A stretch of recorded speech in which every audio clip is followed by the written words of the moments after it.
rather than my little home studio. But this is pretty much the same thing we did for the very first one. Couch, a little bit of a casting couch we had. Obviously no one was naked, but there was 3 dudes all around us in front of like cameras in the face. Do you get awkward now? Obviously you've been in front of a camera a bunch of times. Does it get less awkward, more awkward, or is it just a scenario? No, it stays awkward. Oh really? Nah, to a degree. So you were filming last week at the gym. Is that just like sort of like nonchalant now, it doesn't really faze you, or you just like, you feel pressure to not fuck up, not slip up, not do anything, or is it like, okay, I can just relax now? Like, are you more comfortable, A, like being in this sort of fight scenario, and 2, do you feel a bit more comfortable now being in front of a camera? The only thing I think when I'm in front of the camera is this going to be entertaining? So do you sort of like the antagonist to that point is, so do you feel the need to be real, or do you feel the need to be real but add a bit of a character to it? Yeah, you got to add a bit of a character. Yeah. I think it's got to be like you look at like a pie graph, you know what I mean? It's sort of like 70-30, like 70% you real and 30% character. Otherwise, if it's the other way around, it's kind of like, well, that's not really this person. Do you sort of go, I'm just going to be 100% character, or is it like, no, I'm going to be me, but it's just a little bit more magnified? Yeah, I think it's I would love to be 100% character, but it's fucking so much commitment. Is it like, when you say it's a bit of effort, do you think it's like, I've got to come up with new shit each time, or is it just like draining? You're like, oh, I'm not me at all. No, it's more like in these scenarios, I would have to stay on character and I just can't be bothered. Yeah. Do you come up with like, obviously like when you do any trash talk and stuff like that, from what I've seen, you seem to be more of the, not sort of instigator, because it's a fine line between instigator and just trying to promote something. Do you feel the need to promote more? Obviously, because more eyeballs on what you're doing means more money. Yes. But do you feel the need to, when you're instigating something, just be a character, or do you want to go, I want to find out some dirt on this person and fuck with them more?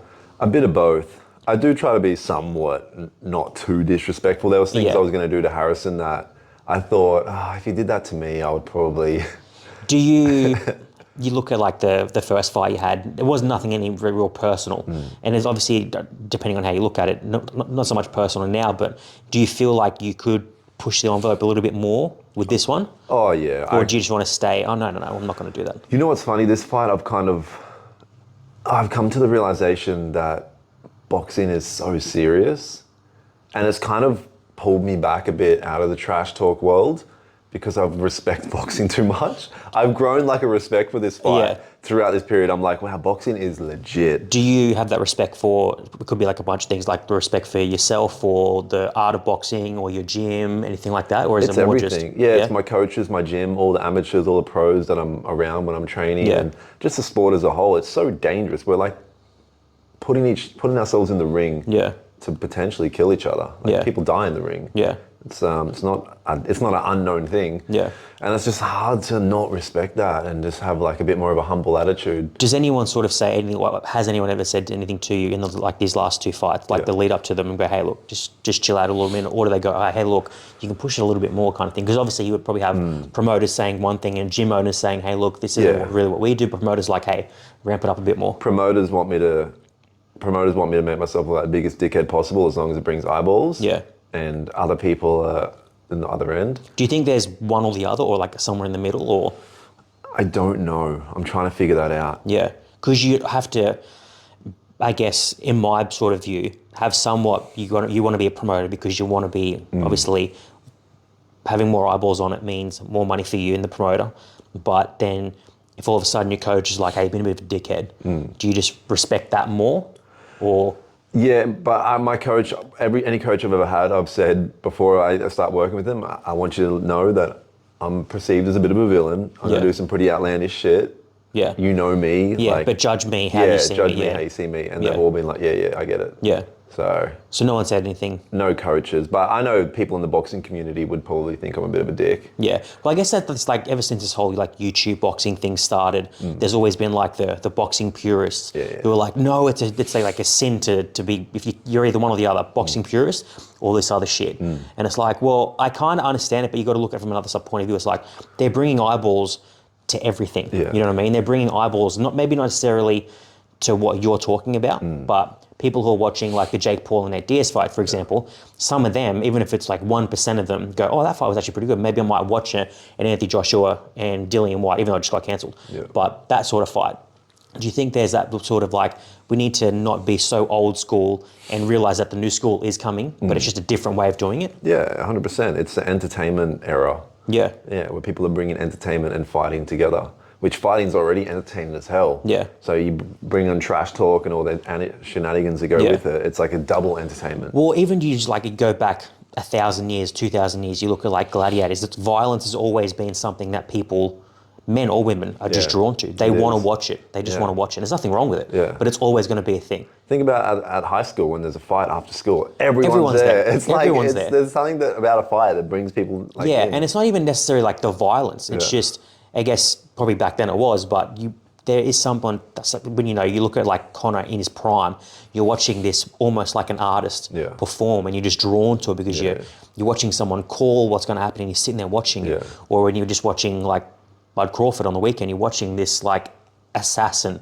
fighting. Like there is like the spectacle can also be the art, and if you're like an absolute skilled weapon, you're just drawn to that. But it is also the antithesis of like, you want to see someone get hurt, but not necessarily badly. Yeah.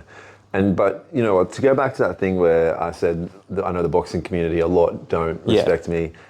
I say to them, what's the difference? They go, well, I train twice a day and I box. So do I. Yeah. What's the difference? There's no difference between me as like someone that's trying to bring more entertainment into boxing as opposed to them that are just boxing. Yeah. We both train, we both spar, we both get hit, we both don't want to get up in the morning.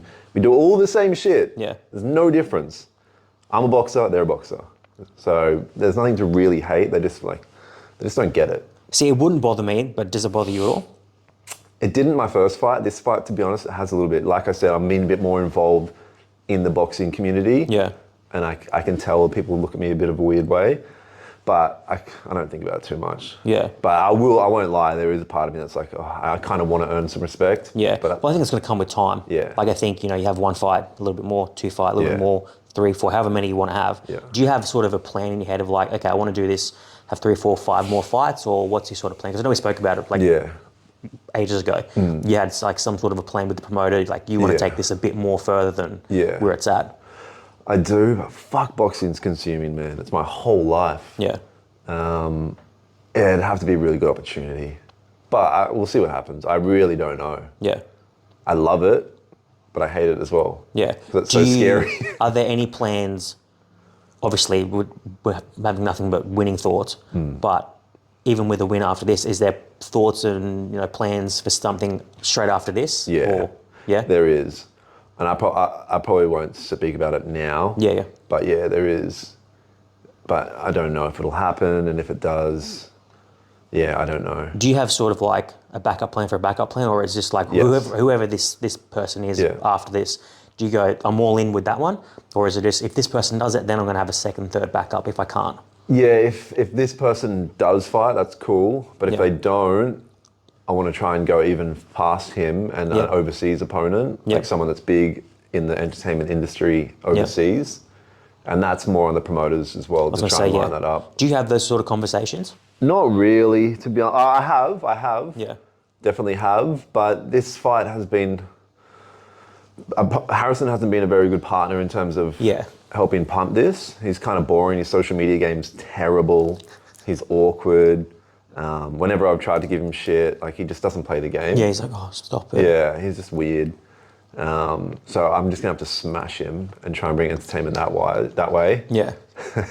What's your ideal, not like necessarily like sparring partner in terms of like media like build up? Do you want someone who's going to go as hard as you can or more? Because then you've got something to go off. If you've got someone who's just like, oh, can you please stop saying that? Yeah, if someone that wants to make content and stuff as well, and give me something we can play tennis a little bit. Yeah. When you got someone like Harry, he's like I said, his social media game's terrible. He's completely disconnected on how to entertain. Yeah. But that's the narcissistic side of him where he thinks that he does, but he just doesn't. There's nothing going on. Do you think, saying like what you said in terms of like, I've had a bunch of things that I was going to do, but I just didn't out of respect. Do you at end point go, I'm just going to do it? Yeah, I've thought about it. I don't know. I'm fucking, some people I've got in my head, I guess. Yeah. in terms of like, no, that's a bit too far? Yeah. Yeah. Do you, I don't know, because at the end of the day, I mean, there's always a line. Yeah. It just depends on where you put it, like where you draw the line in the Yeah. sand. But it's one of those things, do you think it would bring eyeballs? Do It you would. think it would? Yeah, so it's one of But he those, hasn't he hasn't pissed me off enough because he Yeah. won't play the game with me. Yeah.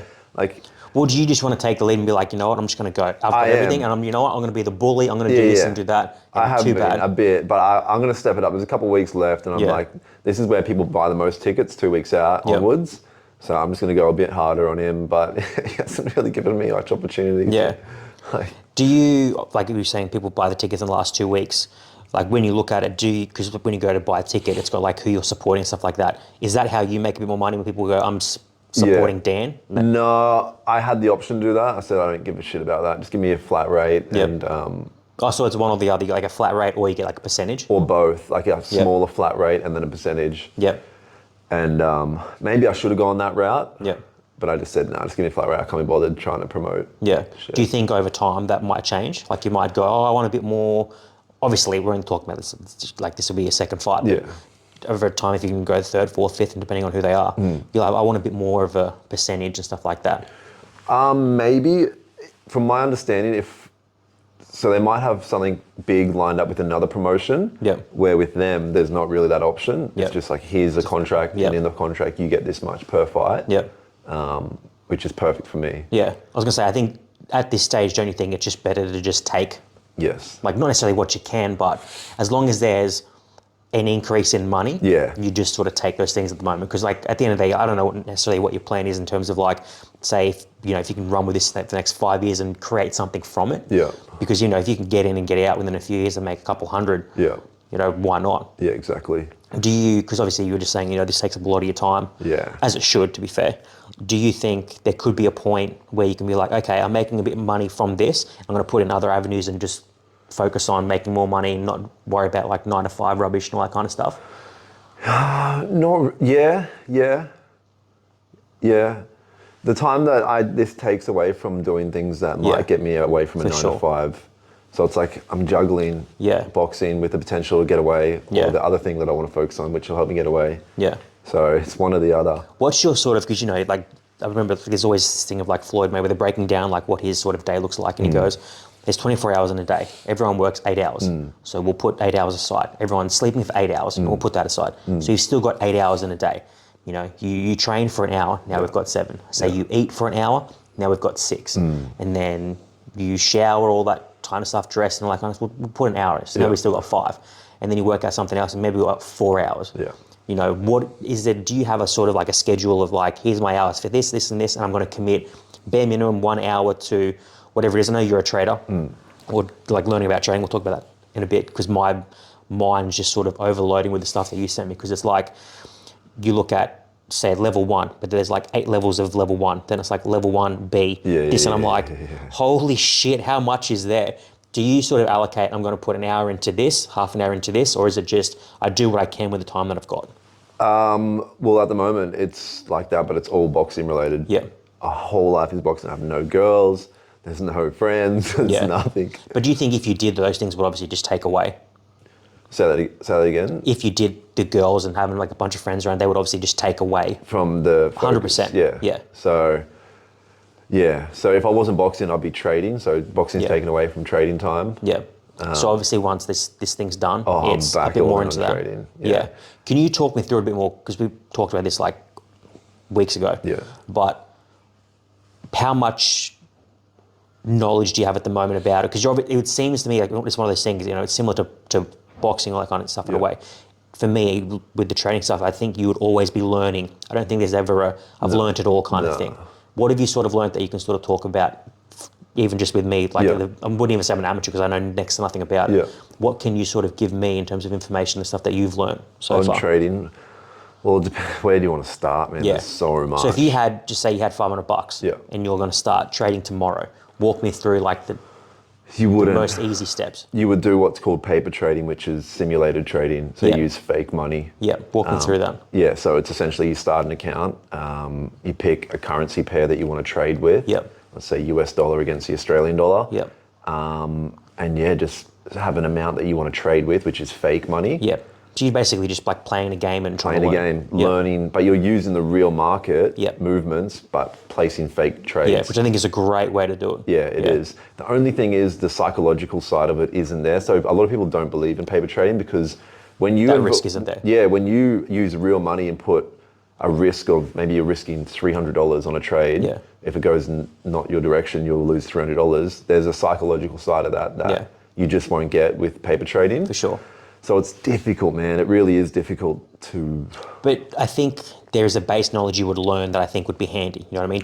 You wouldn't just say, oh, no, it's not real, so it's shit. Yeah. I feel like there's like, obviously, I'm literally up to where you're at in terms of talking about like the trade and stuff. Like, who would you trade with? Obviously, because the US dollar represents almost half of everything. So it's the base, pretty much, you're always going to end up using that. But what have you made like a couple hundred from it? You made a couple grand from it. What have you made so far? I've made money. Yeah. But I'm still at the stage where You wouldn't be comfortable going, all right, I'm going to trade and nothing else right now. No, I'm not going full time yet. But that's the goal. And the thing is, you just don't, the best thing about trading is don't tell anyone because you're going to lose money. Yeah. Everyone loses money within the first 6 months. So people that go, oh, I've started learning trading, they start telling their friends and family. Yeah. And next time you catch up at a dinner, they go, oh, how's the trading going? Like, oh, yeah, that's all right. Yeah. But you've lost money and it discourages you and your family start telling, this isn't for you, this isn't good. Because... But you've got to ignore those conversations. That's why you don't tell people because they don't get it. And then they'll say, don't do that. But then you say, what is Forex trade? And they'll go, well, I don't know. So then why are you telling me to do something that you don't know nothing about? Yeah. But you're someone who's very confident in that is sort of the way of the future. Well, it's not the way, it's for those that decide they want to go down that path, but not many people will because it takes months of studying to learn the fundamentals. Like the Baby Pips course, you got 300 different courses that you have to go through? Yeah, it's insane, Where I did them all. I did every single one. I didn't miss a single one. Yeah. It took like 2 months. Yeah. And you don't have to do that, trust me. I look back now, I'm like, I didn't need to do all that. Yeah. But I just became obsessed. And then on top of that, there's so much other shit to learn. So most people aren't willing to do that. Yeah. And a lot of people think it's a scam, but it's not.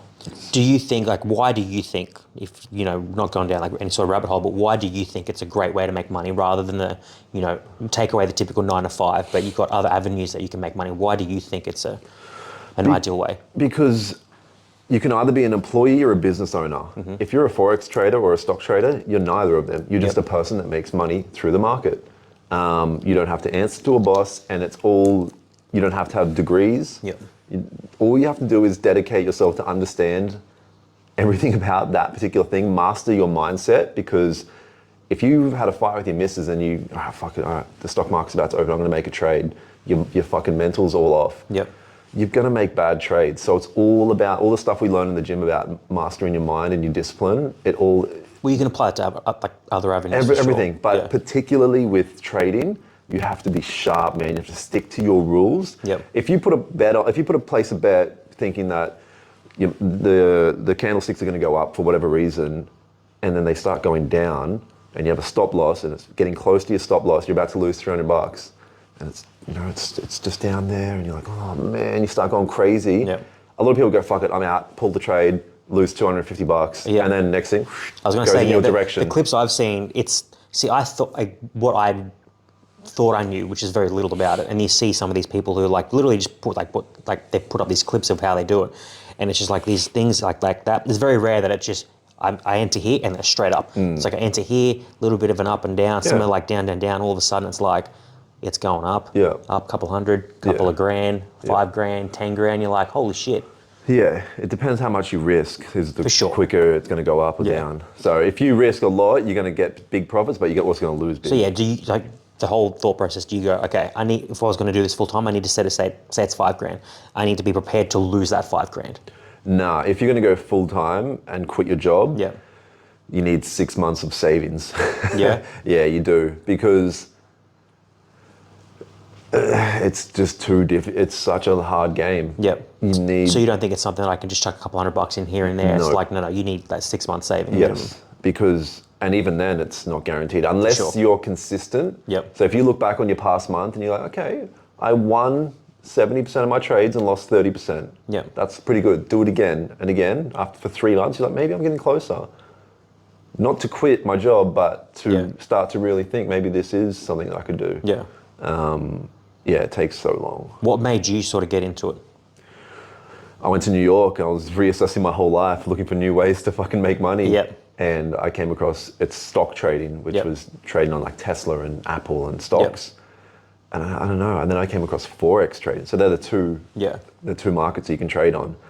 And Forex seemed to be the one for me. Currency pairs. So that seems to be like the avenue for you. Like if you could pick anything, if you had a choice, you know, if I put up a couple options, like you're going to be a full-time trader, you know, a full-time boxer, full-time content creator. Yeah.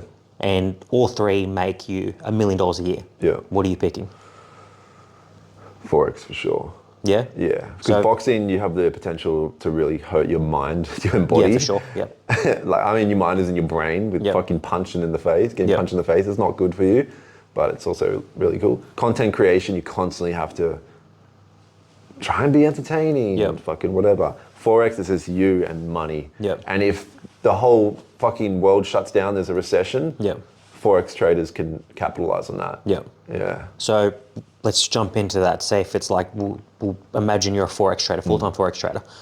What time are you waking up in the morning? Walk me through a day. Like you imagine you are a full-time Forex trader. What's your day look like? It's very chill. Yeah. That's the thing. Well, obviously you got to study and practice with paper trading or whatever it may be, back testing they call it.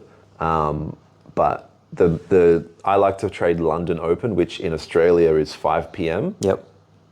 So maybe 4 p.m. jump on the market, see how they're moving. Pre-London, they say, is when you get a lot of volume. Yep. And then when London opens, you get a big, they call it a lot of volume. Yep. And that's where you'll start trading. So around 5 p.m. But before then, there's not much to do. Yep. So a lot of Forex traders that are successful, they have a lot of time on their hands, which is good. Yep. So then in that time, you can focus on other shit as well. Yeah. So you wouldn't be like an early morning? No, because I think Asia opens at 10 a.m. maybe, but I don't like to trade that. Yep. I only like to trade the London Open. Yeah. Well, I guess whatever you're more comfortable with. Yeah. So stick to your rules and and then have you got any rules like so far? Yeah, which is that stick to what I know, which is London. I trade gold, gold against the US dollar. Don't try to overcomplicate it really. Yeah. What have you had the most success in? Gold, trading gold, yeah. Walk me through that. How does that all work? Like what are you sort of betting against? I'm essentially betting against if the strength of the US dollar goes up or down, and it can be based on anything. Yep. A tweet can do that. They call it news, trading on news, when news comes out on the strength of the US dollar or the... So if Biden comes out, makes a shitty press conference, can that affect it or...? Yes, depends what it's about. If a new poll comes out that the rate of homelessness in the US has gone up by 10% in the last 2 years, people can go, well, fuck, maybe there's going to be a drop in jobs or a boom in jobs and the US dollar. So you do have to pay attention to the news. Yeah. But is it almost like I'm watching the news, so if there's any bullshit, I can sort of make a quick trade and be like, boom, boom, boom, get in on that? Or some people do that. That's risky though. Yeah. I don't do that. Do you think you're sort of like doing it emotionally if you're doing like that? You're doing it, they say in trading, try to react, not predict. Yep. So if news... How quick do you have to be? Well, if you want to trade news, you're predicting. Yep. So you can place a trade that you think it's going to go up, you put a little bar there. If it goes up, it triggers that, and you're in the trade. So a lot of people do that. So you can kind of do it straight away. Instantly. So when you're obviously not going to be having any sort of thing like I don't trade news. I'll watch it. But what are big things in terms of like that you stay away from? Do you go, okay, do you even like really pay attention to the news in the US? Like, does it really have that much effect on the market? It does have an effect.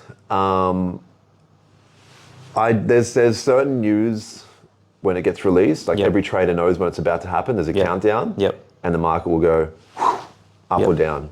So I'll stay away from that. I'll wait till the news settles. Yeah, is that because it's like basically 50-50? It's too much of a, You don't know, so no one knows what it's going to do, you're up or down. People think they might know. I've lost like that. I didn't know news was about to happen. I was in a trade and I just lost all my money. It was fucked. It's like, okay, at least if I was in it, maybe it should have gone my direction, but of course not. That's trading, bro. Is there anything in like our country that you have any sort of involvement on? Like, do you trade against our dollar or anything like that? Or sometimes. yeah, Yeah, sometimes. is it more or less volatile than the US?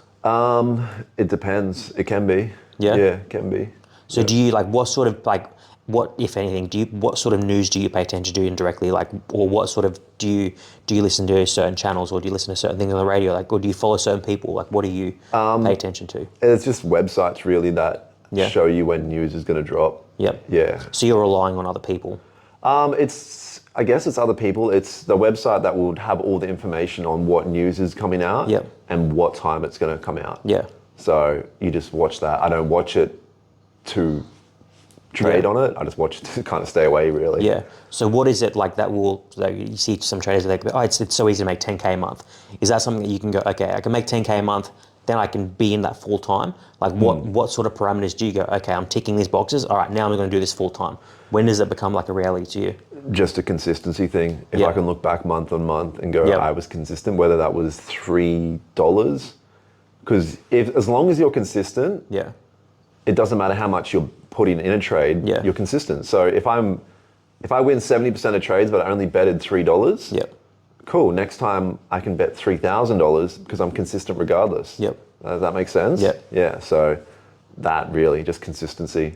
Do you, because it seems so volatile, does it put you off at all? It is like there's no real, it's, I guess, is the cliche saying, there's safety in a 9 to 5. Do you Yes. go, okay, I'm just going to, just play it safe and just hate my life for the next 50 years? But you can be like, well, obviously there's risk in what you're talking about. Do you go, okay, the risk is massive, but the reward is also massive? Yes. But then you go, okay, the 9 to 5, I feel like the risk is, massive and massive too, you know what I mean? Like the risk is, okay, I'm going to stay in here and do this for 50 years and hate my life. But, the money, say 50, 60, 70, 80 grand, however much it is per year, do you just go, like, do you have those sort of internal monologues and go, I'm not meant to be confined with like the 9 to 5. It's not for me. Yeah. I think that's a lot of people as well. Yeah, I think some people do have those sort of safety nets and go, this is, I'm good here. I'm just going to say, I'm going to complain and hate life, and I'm going to be in that group that does that. Yeah, it's fucking annoying. Yeah. The thing with trading is it's risky. If you do all the research and do all the understanding and all the right stuff, people go, it's gambling. It's not. A gamble means it's 50-50 and you go, here's my thing. There's something in trading called confluences, which is there's a bunch of different things that we look at. And if you have enough confluences, which is, it's too hard to explain to unless people understand. Yeah. But there's enough things that line up which make your probability of the trade going in your direction more than a 50-50. Yeah. It could be maybe 70-30. Yeah. That takes something that's a gamble now a favorable odd. Well, even like you talk with gambling. I mean, gambling is one of the things. Like you can pick a sports team that's paying 10 to 1. It doesn't necessarily mean that it's going to happen. No. I mean, I gamble from time to time, and there's so many things that can happen. You can just be like, oh, we're going to rest the entire team and just have a week off, and you're like, now I'm fucked. Yeah. But going back to like with your fight prep, has anything changed in terms of you're getting more consistent? Is it easier? Is it harder? What's changed from fight 1 prep to fight 2 prep? Oh, so much, man. Yeah? So much. Bro, my fight 1, I went through a breakup. Like, looking back now, I went through a breakup, moved states back to freaking Queensland. Crazy breakup as well. Like, so it was more mental? Yeah, I just had a lot of shit going on. I changed coaches mid-prep. Yep. Yeah, just heaps of stuff. And I was still learning the fundamentals of boxing, which I guess I still am, but from the ground up. This time, I feel like a boxer this time. Last time I felt like a guy that was learning to throw his arms at another person. Now I'm starting to feel like a boxer. Well, I know you were saying when we pulled in, you feel fit. Like you feel like a very fit person. Yeah. Did you feel like that before? Or is it just like, oh, I'm just, not necessarily a bodybuilder, but I'm just like, I just feel like a fit, strong guy? Yeah, I didn't even feel like that. I just felt like a guy that had done a lot I tried to train as much as he could. Yeah. But even then, I'm training more now. Yeah. Yeah, I just feel dialed in at the moment. You feel more confident in what you're doing? I do, although I'm definitely scared. Like every day, if I think about the fight, I have a bit of anxiety. Yeah. I think it's a good natural anxiety. I feel like everyone's different. Yeah. Like some people can just be super relaxed and just stroll in and, Really? Yeah, everyone's different. I think there's a bit of like natural peace that comes with confidence. But, you know, that also crosses into arrogance, you know what I mean? You can be like, well, I'm super cocky and confident. I don't think there's anything wrong with being confident. Yeah. But I feel like there's a natural progression from being confident into arrogant. Do you ever get that feeling of like, okay, I'm getting a little bit too confident here, I need to fucking relax? Or do you go, no, I'm feeling confident because I'm, you know, throwing a jab better, I'm fitter. I feel like fitness will always bring confidence because you're like, okay, I know I can go 3 rounds, 4 rounds, 5 rounds. Yeah. Do you feel like that too? Yeah, and after sparring, like you can gauge where you're at with sparring and stuff. Like, I don't know if I should even talk about it. I don't know if it's a bad thing, but how I got fucking dropped in sparring. I don't think there's anything wrong with it. I should talk about it? Well, I just said it, so. Well, yeah, I think anyone being completely upfront and honest, if they're talking about how they've been sparring, I think if they've been like, oh no, you know, I'm doing really good. No, you're not. Yeah. There's always going to be moments, and it's a good thing, like, it's a good thing that you get dropped from time to time because you're learning. It's like, I made a mistake and I paid for it. 100%. And it was the mistake was exactly what you're talking about. I was getting confident and complacent because I felt like I was taking over in the sparring. And I was like, this guy's better than me. He had a lot of fights. I started feeling like, cool, I'm starting to take over here, and got complacent, and then just flash, woke up. I didn't wake up, but got up, and I was yeah, like, well, it is literally like that. It's like a little, like a flash, like fuck. I remember, I think it was my first fight, and I had no stand up, and this dude literally just started piecing me up to the point where, like, I literally just started seeing black spots. That's fucked and up. I'm like, okay, that's so weird. Hip toss, we're on the ground for a little bit. Let's just chill out here. And I was like, this is me at like 17. I was like, holy shit. So you just like, I've never been like badly dropped or anything like that, but I was standing up and he was just piecing me apart. I'm like, I couldn't imagine like waking up and coming to what that feeling's like. But I do think it's a good thing that every now and again you just like, okay, I made a mistake, I pay for those repercussions. 100%. And dude, it was a blessing in disguise because this whole fight prep, I had this thing, man, I'm like, fuck man, I really don't want to get knocked out. I don't want to get dropped. Like, what does it feel like? Yeah. And then it happened in sparring. Yeah. And I got up and I was like, coach, just let me, like I wanted to get him back so bad. And I was like, it wasn't that bad. Like, and I was keen to keep going, but my coach was like, don't. Yeah, I think if you haven't got a fight ready, then yeah, sure, you know, keep going. But what if you get dropped again? Oh, man. And again, it's like, I'm glad he didn't let me. Yeah. I think you're always going to be your own worst enemy when it comes to that because you always want to do more. Yeah. And you feel like if you're not, you're sort of like, if I don't do that extra round or if I don't run that extra K, the other person is. But in my mind, I'm like, you've always got to think you've done more than the other person, regardless. And you'll find out on the fight day. Like training, the training's always going to be harder than the actual fight where it should be. All that kind of stuff, you know. It's funny you say that with the running and stuff. I think, man, I swear that's what I was thinking about it the other day when I was running. I was like, that's what separates people in terms of their training, work ethic, like who trained harder. Because I always think in my head, if I train harder, then I can't lose, or it's going to lower my chances of losing. For sure. And then I think, well, if we do the same amount of kilometers in running, we do the same training period, what's going to separate us? And it's the micro things, like you start going up a hill and you're like, I'm going to slow down. And I always trick myself, I'm like, no, I'm not slowing down. Man, I'm my worst enemy when I run or train. I'm like, I like manipulate my own self into doing the most extreme shit. And it's just like, who's in my head? Yeah, like, my mind's vicious when I'm doing those sort of things. Yeah, it was bad. When I did the Gold Coast Marathon, I'm literally having these like mini battles in my mind with each person. These people that don't know me or anything like that, like the track that I run, it's a 4K loop. And I would literally just do 4 or 5 loops of that. I was like, I'll just do constant. And if there was ever someone that got ahead of me, I'm like, this person's trying to beat me. And that, like, this person has no idea what I'm talking about, who are there, but I have to have these little monologues in my head that keep me going. And then you're just like, you're a psycho, man. You need to chill. And you get back in the car and you're just like, I'm good. Because you're just like, everyone's different. For me personally, I need to have these little motivators where it's just like these little things that I need to overcome because everyone's different. I like to have, it needs to be hard for me. If it's too easy, it's just very easy to get complacent. I need it to be hard. Running a 4K loop over and over and over again is boring as, it's just shit. It's like, it's just methodical, but I'm just like, I need to hate it. I don't want to run on a 10K track and do that twice. You know, so like, you know, on the beach or there's people around it and I look all good. I'm just like, I'm going to get over that. It's very easy to stop. I need to hate what I'm doing. But I always have this thing in my head when I'm running, this one line I just always say to myself, who said it was meant to be easy? And it's so like cringy, it sounds like, but for whatever reason, that exact sentence keeps coming into my head when I run. Well, you always go back to like those cliche like sayings, but it is like tried and true. You know Yeah, what I it mean? is. All the cliche shit's cliche because it's true. It's Yeah. stuck around for the longest because Exactly. it's the truest. Yeah. Oh, I want trust and loyalty in a relationship. Yeah, because it's true. Yeah. Fucking all the basic shit is the Yeah, truest. people think, oh, like loyalty is weird. I'm like, Loyalty's weird. It's like all right, well, let's play that game. What's the opposite of loyalty? Yeah. Do you want someone like, for me, I was talking to Julie on the podcast about a month ago, and she was like, oh, what's more important, like love or loyalty? I'm like, to be honest, I think loyalty is more important than love. I'm like, because I go, okay, Loyalty well, what's is the love. opposite? Well, it's different. I mean, like I'm very much a believer in you can cheat on someone but still love them. You know what I mean? Because for me personally, sex can be just sex. It doesn't necessarily need to have all these emotions attached to it. Not that I condone cheating or anything like that, but when I go, well, I believe loyalty is more important than love, and I was like, well, let's go the opposite. Yeah. If someone is loyal to me, are they going to do anything necessarily to hurt me? Well, I would say no, because they're going to want to be loyal to me. They're not going to cheat on me if they're loyal, but someone can cheat on me if they love me. Right. You know what I mean? So I'm just like, I would rather someone be loyal to me, and that's their sort of their version of love. Right. But everyone's different when it comes to those kinds of things. I think you can, you know, you always hear like, you know, you watch a movie or someone's like, oh, but I still love you. It's like, well, I get that you did, but I'm more pissed off that you broke my trust and loyalty. That's how I think about it. Yeah, fucking know. Yeah, she was like, oh, it's a very Leo thing.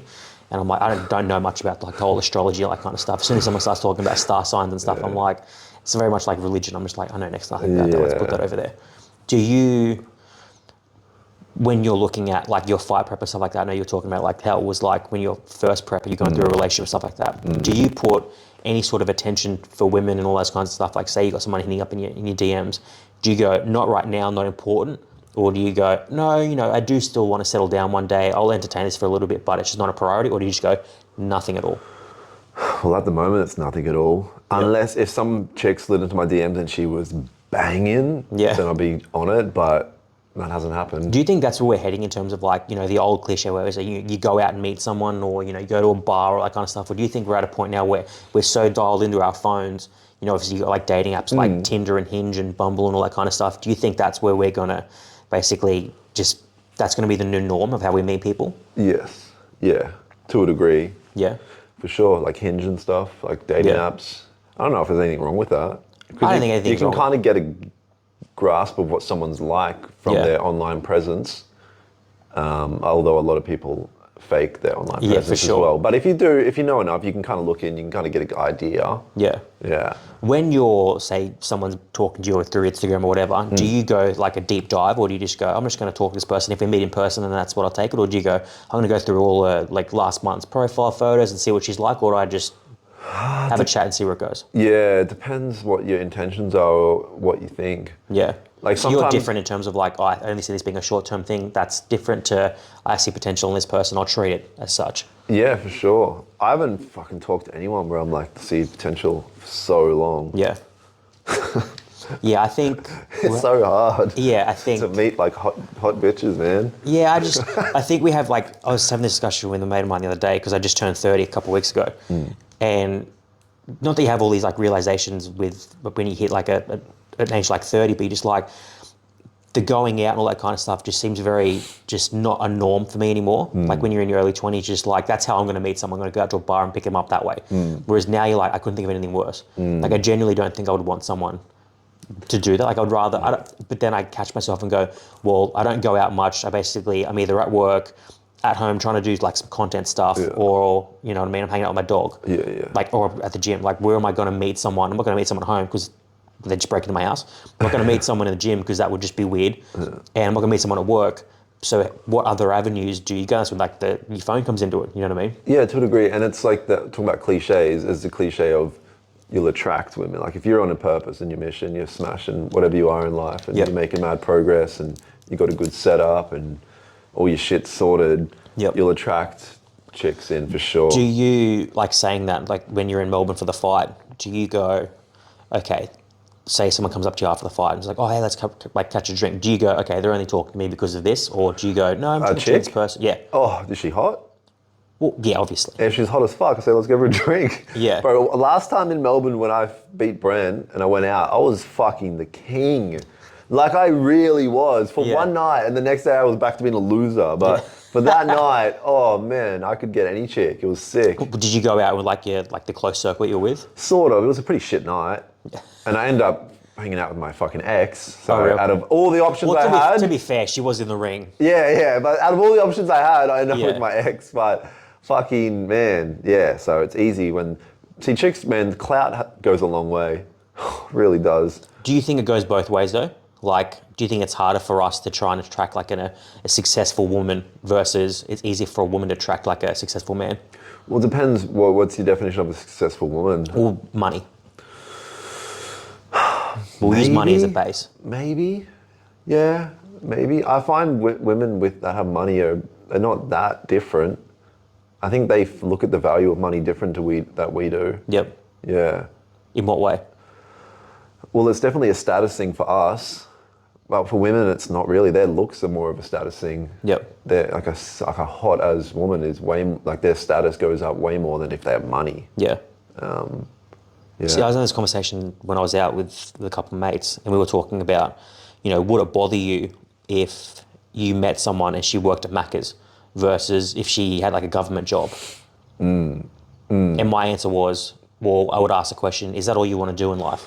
And like, if all you want to do is just work behind the counter, then obviously that probably wouldn't work. But if you're, behind the counter but you're also studying law, you're doing this and that, then that's totally different. Yeah. Does that sort of bother you, or do you go, you know what, where I want to be in life, what you're doing in terms of like career doesn't really bother me because I know like I'll bring you with me kind of thing. Yes, that's the answer. That's more, so you don't necessarily care. It's more about what you look like and who the person. I don't want to chick that's studying law and shit. Like fucking everyone's studying law. There's going to be no lawyers soon anyway. We've got ChatGPT. Yeah. Like. What do you think about like the whole ChatGPT thing? Because it seems to be like we hit like the headed point and then it's like a next version, like a better version and then a better version. But it's like they're coming out in shorter versions. Like we've got 2.1, then it's 2.2 the week after, 2.3. You're like, okay, where does this end? Think. Yeah.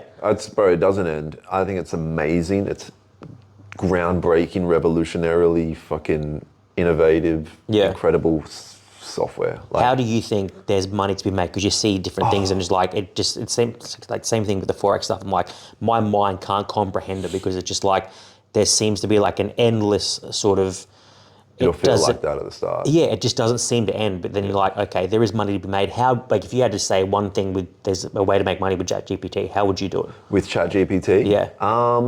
Because I know you're into art and stuff like that. Do you think it can be done with art? It can be done with everything, but like any industry, it instantly gets oversaturated. So like there's a lot of pages that make illustrations using AI art. Yep. And they're selling it. Do you think art is one of those things where, some things that just won't be messed with it? You want like a physical piece of art rather than, you want to go to the Louvre and see like a Picasso painting rather than getting sent something online that looks really cool, but a computer generated it rather than, say you paint something and you spent, say, 36 hours painting it. Is that more valuable than the thing that just got generated in 8.3 seconds? Yeah. Yes and no. No, in the sense that the art that AI makes is fucking incredible. It is better than any art I've ever seen in my life. And it makes 10 variations in 10 seconds. The thing about someone that spent 200 hours doing a painting, our brain goes, I know a human spent 200 hours making that painting, so there's value that comes to that. Yeah. In terms of the art being better or anything like that, it's just not. But we know that there was time and there was a story behind it, which brings value. So there's always going to be value in art, but people used to think that AI wasn't going to, like, the creative space was the last place that was going to be taken over by AI. It was the first. Like, AI art is incredible. Do you think it'll cross over in terms of, like, you see, like, this actor strike and stuff? Do you think it'll start crossing over to, like, AI is just going to make the best movies ever? Yes. Yeah. And it's probably 3 years away. Yeah. Like, they're already doing it. I follow a lot of AI artists. I'm obsessed with AI art and AI art. And fucking... Bro, they're doing like movies and it's incredible. Yeah. It's incredible. Like, it's obviously glitchy and it's just like the face is like warp and stuff on certain angles. Not perfect yet. But it's fucking insane. Yeah, we see some movies already now bring it in, like they'll, like say like an actor's died, they'll digitalize their face. Do you think, there'll be this sort of like, we're talking about like they're humans, but do you think there'll be this sort of like man-machine sort of like agreement where like, oh, we're going to use you 50-50, we'll use you kind of when we need you, but AI is like, well, we can actually do what you do better. Well, at the end of the day, it all comes down to money. And so when these people go, we're going to use you a little bit, and then use humans the rest, the people that want to make the money go, but why the fuck? Fuck the humans. We just use all the AI, make all the money, and not pay anyone. How do you think it's going to work when AI creates a person, but there's already a person that looks exactly like this person? What do you mean creates a digital person? A digital person, but that person already actually exists. Well, so already, AI doesn't know this person exists. So it's trying to create someone who, say it looks like Henry Cavill, but Henry Cavill already exists. So does AI just go, okay, we're just going to change a couple of features here and do that kind of thing and then implement? Or I think they already do that in every regard. Or do they just go, okay, we're going to, AI accidentally created someone that already exists. Do we just pay Henry Cavill a bit of a small shut your mouth fee and he'll be happy? Or no, because no one's really, I guess the people that created the AI software would be responsible, but at the same time, how are you going to define it being the exact person, you know what I mean? And it's digital as well. But it happens all the time. Like AI art essentially just grabs all art from other things and jams together. So there's a little bit of everyone's art in it. But we do the same. When I'm painting something, I'm painting because I remembered that and this and this. Yeah, I was listening to a podcast and it was like a very same thing what you said. It's kind of like, well, when you write like music and stuff like that, you might think of one sentence from a song that you heard of before. It's like, is that technically copying? Yes. It's like, well, it is. Exactly. It's like, but you've just taken one line out of 100 and then changed it around, you know what I mean? It's the same thing with like someone who's like a musician. They might have heard a couple bars or like say you've listened to Imagine from like the Beatles. You go, I really like the intro, but I'm just going to tweak it a little bit. It's like, well, I've copied it, but I've just made it a little bit different. Is that the same sort of thing? 100%. We're just doing the organic version. Yeah, the slower version. Bro, and I think the human species, we're in the weirdest spot right now where it's like there's all these things coming up with UFOs and AI and there's like the world is so strange right now where it's just like I feel like we're so close to realizing that this shit's all like a simulation or something because AI is just a digital version of our life. Like there's a set of rules and fundamentals and it can do all the same things that we can do. We just do it on an organic basis. It's just like, the world's really weird right now. I was talking to a guy out on the podcast like yesterday, and I was like, where I was sort of heading, I'm like, it seems we're getting very, very soft at the moment. We're very, it's like a victim mentality is a currency. You know what I mean? Like my life's harder than yours, so you should feel sorry for me. Or I went through this and it's worse than what you did. I'm more of a victim than you. It's kind of like, you've got $4, but I've got $5. I'm more of a victim than you. Do you think we're headed towards it's just going to get worse and worse and worse? We're going to get softer and softer and softer, and only sort of the strong will survive and will sort of weed out the weak ones? Or do you think the weak, because they're becoming more and more and more, will slowly start to push the strong away? I hope it's the first one where we weed out the weak. Yep. I hope so. Because that was usually the case, like that old saying, it's like only the strong will survive. And maybe that's true, but do you feel the strong are becoming sort of quieter and quieter or less and less because the weak have a louder and louder and louder voice? To a degree, but you'll notice when somebody does speak up, like someone has strong opinions and they hold to them, they get a lot of love. Like they get a big following, or they'll like, it's very like people like applaud that. Yeah. Surely everyone has this thing within them that they don't like the. I think it's one of those things like. Hair fucking. I think once a line gets crossed, that's when people might start speaking up. But it's what's just the line and people's. who creates the line? Well, like the line always used to be, even with criminals, you don't fuck with kids. You know what I mean? Like even criminals have lines they don't cross. You know what I mean? Obviously, depending on what the criminal is. But you talk about how there used to be this thing where it's like, we're not going to have anything to do with kids, we're not going to mention kids, etc. But all of a sudden we're bringing in these weird things into schools and, hey, we're going to learn how to put a condom on at age 3. We're going to put this in books and put this in the library in schools. Whereas now the lines are starting to get a little blurred. Do you think there's going to come a point where it's like, okay, something horrible has to happen for us to go, okay, too far, we're going back to how we used to be? Or do you just think this is progress? We're becoming, we're a progressive country. Let's just keep going. Like, let's just see where it goes. I think we need strong leaders like Trump who tries to stop this kind of shit. Yeah. We need stronger leaders. Do you think we're going to have that? Because, the more I get into sort of politics, the more I think having a strong independent, because the system that we've got, because it's always been, say for 100 years, we've had one or the other, whether it's left or right, Liberal or Labor, and that doesn't necessarily seem to be working at the moment. Do you think there's value in a strong independent, or do you think someone needs to actually stand up in either left or the right Liberal or Labor and be like, well, actually, you know, we've tolerated this shit for long enough. This is what we're doing now, and we've all just got to back me. Yeah, but it's fucking hard because people to get into a higher position in politics, they usually have to play the game to get 100%. there. Where someone like Trump, who's had his independent success and then stepped over, comes over without having to do all that shit. So it's kind of like, I've got nothing to lose. Yeah, he went straight to the top almost. Yep. So I love a lot of the stuff that Trump's saying. Like, he's trying to stop all this bullshit that's happening in kindergartens and schools about Larry the Monster with 3 dads or like fucking...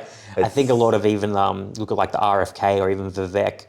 You know, I think we've always, not everyone, but they're, you know, I think someone who's like anti-establishment or someone who stands up for other people, you know, that anti-bully is like quite attractive because you're kind of like, I'm not saying it, but he is. You know, I like what he's saying. Yeah. Do you think we're going to have that here? Because we've not really had that. I mean, you look at like some people will say, "Oh, I was making a lot of money. I was doing really well when John Howard was in power," or you know, Kevin Rudd was very well spoken. He was like more of like the man of the people, you know, with the Kevin 07 kind of thing. Like he was well marketed. Yeah. But in terms of like politics and policies, it wasn't great. Do you think you've got someone like a Trump who's also like? Do you see anyone for us in terms of like being in Australia that we can have? It's not necessarily similar to Trump because I think he's sort of an outlier. He's only going to be a one-off. But do you think anything like maybe we need someone who's someone involved in sports, or because I think the natural route of politics, Trump sort of destroyed that because he didn't have a background in politics at all. He was sort of like this media mogul and he was on TV, had a show and all this kind of stuff. Whereas he just sort of like, I'm going to be president. Yeah. He's even on Oprah, like it was early in the 90s, even the late 80s, and he's like, well, I would never run, but if I did, I'd win. Yeah. And then you fast forward, say 20 years and here we are. Yeah. Do you think there's something in terms of like, well, you know, say you look at like a Liam Hemsworth, you know, a famous actor in Australia, good looking dude. Do you think that is the sort of a route that can be taken now that we've seen? So like it works works in the States. Can something like that work here? For sure. I don't see why it couldn't. Yeah? Yeah, I don't see why. What do you think if you've got to pick something like, I'm not going to ask you like, give me 5 policies or anything like that, but what say 5 character traits or 5 things that you think make a good leader? Well, masculinity definitely is number 1. Yep. How do you sort of define masculinity? Well, have strong morals and statements and stand by them. Yep. That's something. Do you think it's like you look at, say, like a lot of politicians aren't necessarily masculine fit? No. But do you think if you're not going to be masculine fit, that's where your morals and stuff come in? Yeah, because if you're not masculine, then you're feminine. Yep. Right? If you're a man and you're masculine, you say what you want and you mean what you say. Yep. Then there's going to be more trust in someone as a leader. Because we go, oh, well, last time this person said this, they followed through. So there's more trust in them. Yep. And to tackle head on really strong issues. So like Trump says, he wants to stop the mutilation of the fucking genitals of children. Yeah. Like the parents that are now saying, oh, my kid's going to have surgery because they decided they're a girl, but they're a boy. At 7. Yeah, at 7. And Trump's like, this is insane. And the parents are going to go to jail for that. Because you've got to remember, a lot of people are completely nuts. There's a lot of people in the world that are nuts. Like they've lost their mind and they think that their child changing gender at 7 is a good idea. Yeah. And it's because they're a crazy person. And crazy people like that should go to jail. Yeah. Trump he tackles a lot of actual really difficult subjects that a lot of other politicians won't go near. Yep. Because they know it's going to bring heat. Yeah. So you've got masculine. Yeah, masculinity and I guess the trust that comes with that. Yep. Yeah. So someone that says what they mean and means what they say. Yep. Tackles hard issues. Yep. What do you think is a hard issue we're looking at the moment? Like in Australia? Yeah. Yeah. It's definitely the craziness that's happening in like LGBT communities. Yeah. See, I've always thought like there's nothing wrong with being lesbian, gay, queer, all that kind of stuff. It's all the T plus and all the other stuff. It's like, how many letters are we going to keep adding to this and where does it stop? Yeah, I don't care what you are and what you do, but they bully people into whatever they believe. Yeah. And it's like, we don't bully you. Yeah. We let you Where's my straight flag, you know what I mean? Yeah. Like we've got a pride flag, a gay flag, all that kind of stuff. Where's and what would a straight flag look like, you know what I mean? Like if we're going to go down this crazy avenue, like what are we doing? Yeah. You know what I mean? And honestly, when I was a PT, I trained some people that were in that community and someone that had transitioned from a female to a male. Yep. The nicest person I've ever met. Yep. Like, I love this person. So I have nothing against individuals. It's just certain people's in certain communities. Well, it's like anything. If something's forced, you know what I mean? Like, you look at like religion. Whether I believe in God or not, that's sort of my choice. But don't force me to believe what you believe, because it's totally different, because you're going to have a different experience.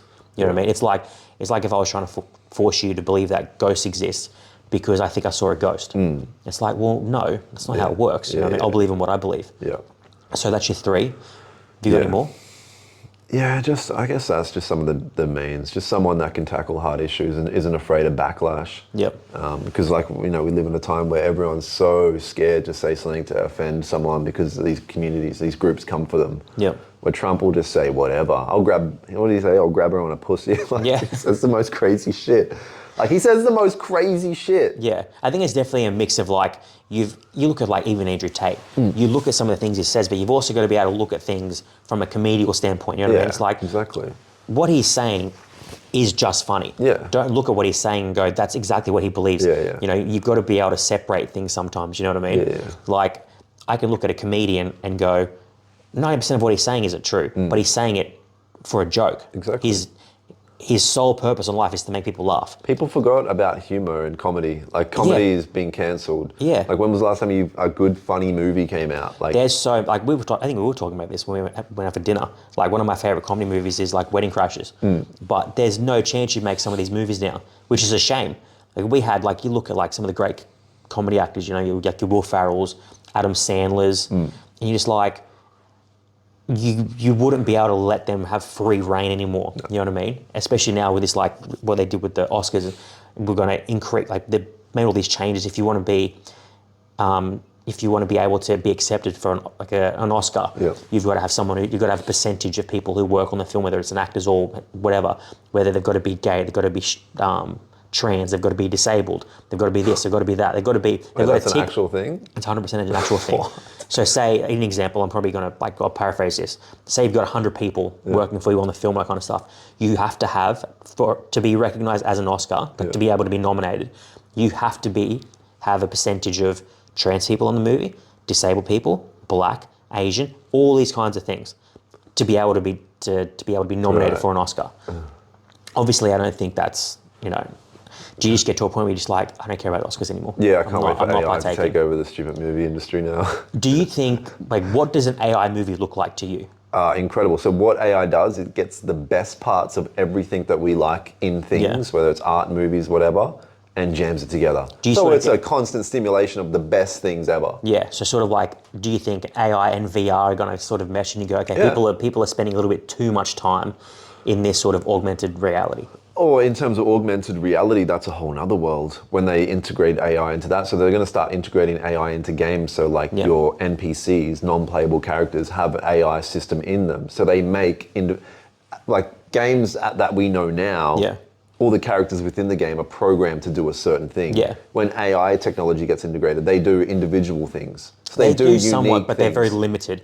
It's limited in terms of the barriers that the game will set. Yeah. But AI, they have individuality in terms of they're going to act in a way that's not programmed, which is interesting. I've always wanted that. Do you think because it's going to be so much quicker to create these things and AI, things will be more expensive or less expensive because you're taking the human out of it?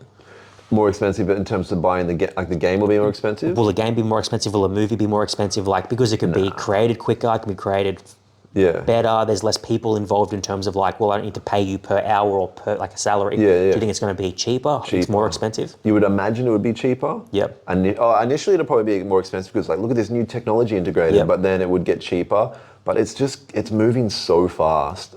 I don't even think there's going to be a spot where it's like, okay, now we have an AI movie and that's it for 10 years. No, it's going to be like an AI movie for fucking 6 months. And then it's like, now it's AI movie with integrated fucking real human brains in the I don't know, man. Yeah. It's just going to keep going crazy. Do you think it just transfers into literally every part of life? 100%. Any sort of workplace, anything like that can be taken over? I think it transfers into we eventually, not even that far away, maybe in 5 years, have Google in our brain. Will you be lining up to get the chip in the head? I don't know if it'll be a chip in the head. It could even just be something on the side of your head that transmits information into your brain. I remember I used to work at a leagues club, and this is like probably the sketchiest way to do it. The little chip in your bank card. Yeah. He had taken that out and stitched into his finger.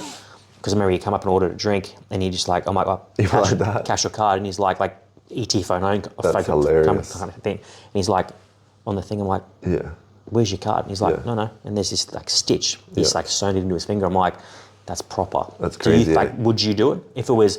Everyone will. You know why? Because why the fuck wouldn't you? Oh. And listen, I can understand all the movies we've seen, all the crazy shit, and I know it's gonna be hectic, but we're gonna do it because you're gonna be left behind if you don't. It's like, right now we have access to the internet on our phone. Yep. Think about a tribe that has no phone. We look at them and like, oh, you're so behind. Yeah. When we've got Google in our brain.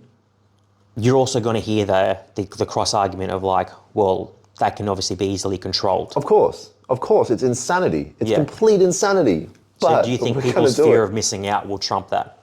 100%, because the people that have Google in their brain and they're making the money and they're doing the hectic shit and they're just going to the next level, and maybe some people are cracking codes to the universe, or people are starting to understand what being a human is all about, you're just gonna be like, well, I don't want to be left behind. Maybe I can crack some codes. Do you think, in my mind, I'm like, well, I need to try and create as much amount of money in the next 5 years, so maybe I don't have to do that?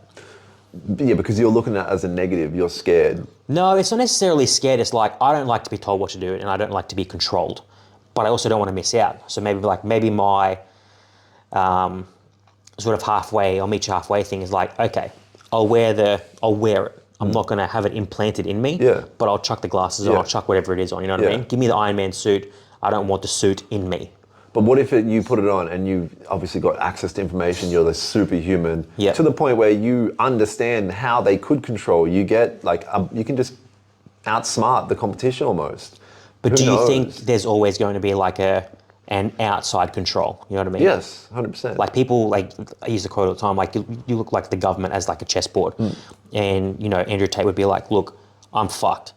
I know I'm fucked, it's not going to get any better, but I'm just going to make the best possible move on the chessboard. That's how I kind of look at it. You know what I mean? You could be totally screwed, but I'm just going to make the best possible move that I can.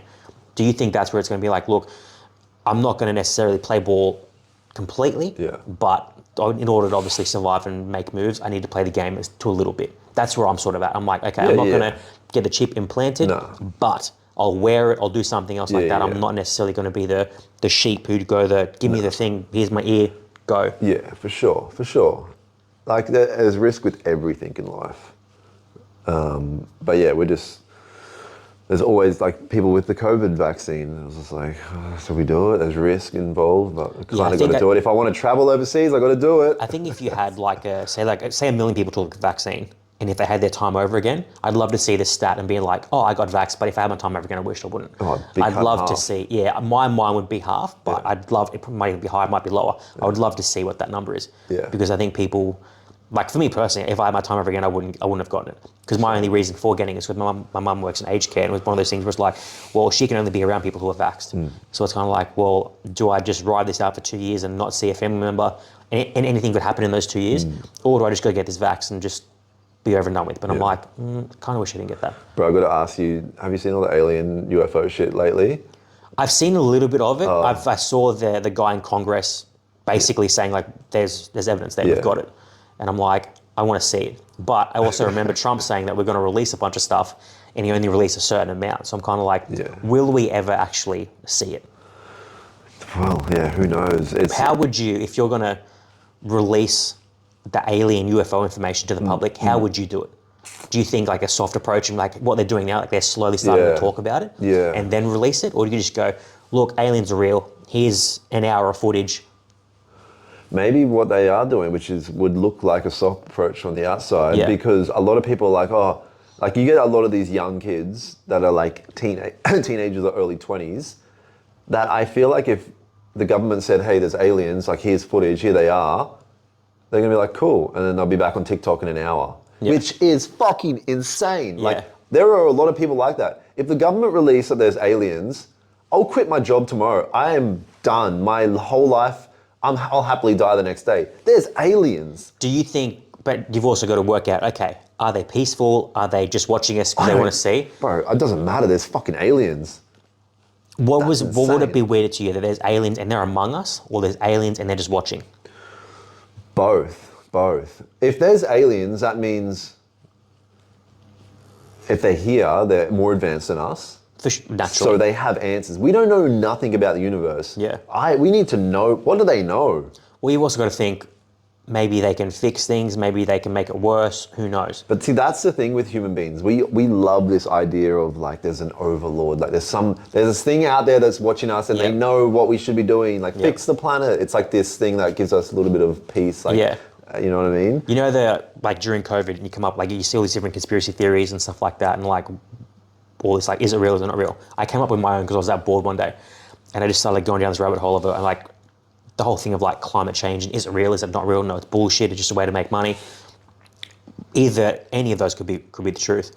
I was like, in my head, what is, maybe climate change is real, and we've fucked the planet up so bad that they go, okay, it's in a really bad state right now, but we can't change it because people are out and about, they're just making more and more mess and just killing the planet. We need to do something. We need to spend the next 6 months, 12 months, 18 months, 2 years, and just basically locking people down. People can't stay anywhere. We're just going to basically give the planet a refresh. Insert pandemic. You can't leave for 2 years.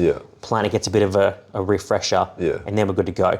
Do you sort of come up with these like little conspiracy theories in your head and go, okay, maybe aliens are real, but why haven't they sort of told us about them? What do you think? What do you think the answer is? Why haven't they come other than now? Yeah, like why were they only now sort of admitting something? Because at the end of the day, they can admit it, but it can also be a lie. Well, it could also be there's just an overwhelming amount of evidence now.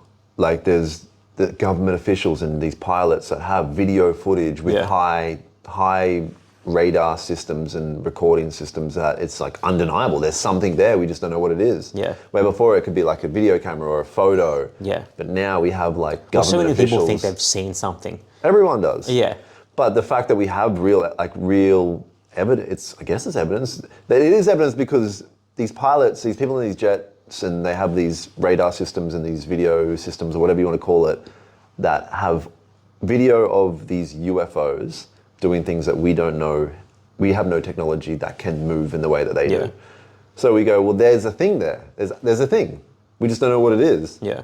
Do you think though, like going back to AI, we're going to get to a point where things are so real, but they're actually fake? So AI can create an alien abduction, but it's not real, but it just looks at it, and that like can be used as evidence, you know what I mean? So AI can create, obviously, say you've got the government or like a horrible criminal that has control of AI, and they're going to go, I'm going to frame someone, and it's going to look exactly like it would like a surveillance camera or a drone footage or anything like that, but it's actually AI created. So it's a video of it happening? Yeah.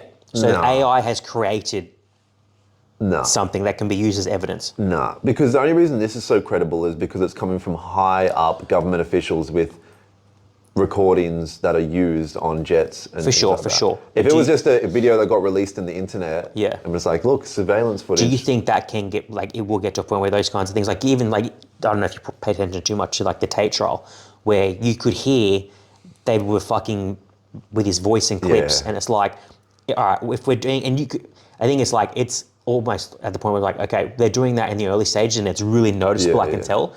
Do you think, even if you look at that and go, okay, well, maybe they're fucking with things that can be done in the future, you know, in the next, say, 5 to 10 years, where that's going to be used in a court of law, and we go, well, it sounds exactly like this person. Yes, but we're going to have to develop other softwares to battle that, because even with ChatGPT and like people using it in universities and stuff, there's a ton of softwares now that completely bust you if you use it. Yeah. Even if you use one sentence, like you get caught. My cousin has been caught a couple times.